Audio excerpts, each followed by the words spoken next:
Infinix mah cuman manis di awal doang. Pernah dengar kata itu nggak? Itu beneran apa borongan sih bang? Masa dipakai 3 bulan aja udah nge-lag parah? Gimana sih Infinix? Ucap para haters yang nyesel kenapa dulu nggak jadi beli HP Infinix. Yap, sebenarnya brand ini tuh baik-baik aja dan cenderung mengalami peningkatan yang makin hari makin bikin brand lain pada ketar-ketir coy.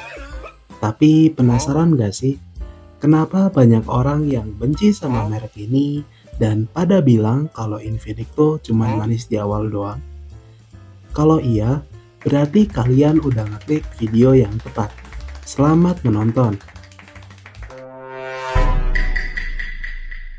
Kalau kalian udah lihat videoku yang sebelumnya, pasti kalian udah tahu akar permasalahan yang bikin HP ini banyak dibenci oleh orang.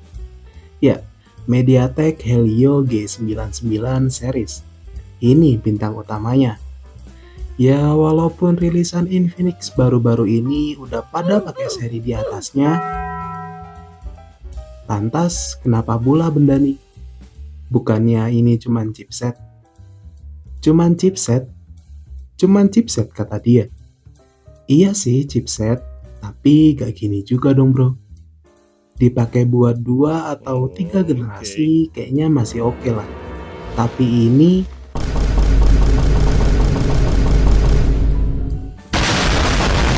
masa pakai chipset udah kayak mau tanding bola?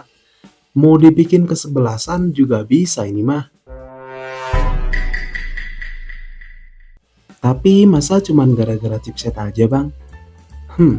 Kalau menurut analisa webku sih, ada beberapa pemeran tambahan yang bikin merek ini dibenci sama orang-orang. Kita mulai dari yang jarang dibahas sama orang lain. Apa itu? Yes, stigma brand. Selain karena stigma brand murah yang udah melekat sama brand ini, Infinix juga sukses jadi Xiaomi versi 2017 di tahun 2025 ini. Kenapa aku bilang gitu? Kalian masih inget nggak?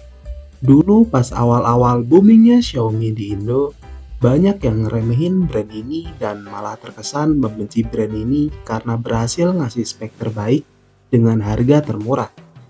Dan ya, sekarang Xiaomi berhasil ngelewatin masa itu dan bisa berjejer sama merek-merek besar lainnya kayak Samsung dan iPhone. Begitupun juga dengan Infinix. Ceritanya mirip-mirip kan? Nah, nanti tinggal kita lihat aja. Apakah Infinix bisa ngikutin jejak Xiaomi yang udah berhasil jadi Big 3 di dunia smartphone? Atau pamornya makin lama makin redup kayak rival Xiaomi dulu si kuning-kuning itu? We will see.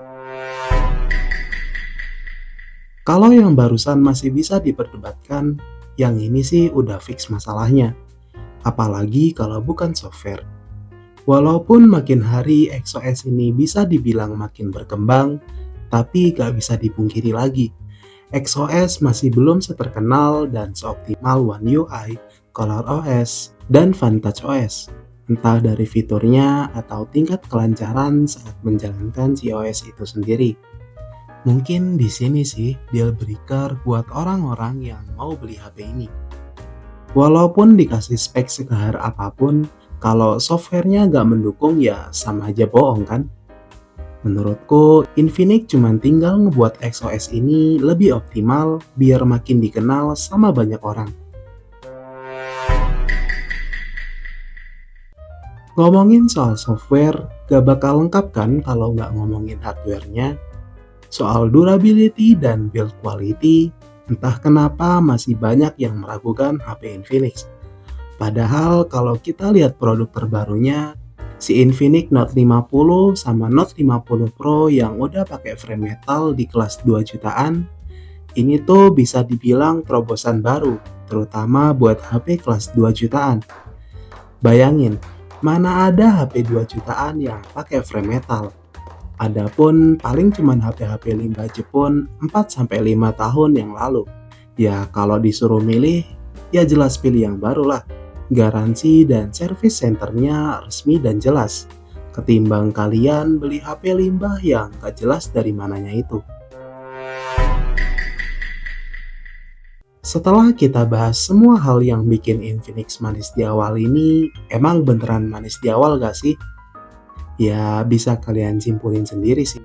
Tapi kalau menurutku, tentu aja enggak. Dan kalau masih ada yang bilang Infinix manis di awal, jajalin aja tuh mulutnya pakai Infinix Note 50 series. Biar nyadar kalau Infinix mode kuning udah jauh lebih baik daripada Infinix mode hijau. Yang tahu-tahu aja. Stay safe, stay happy, dan jangan lupa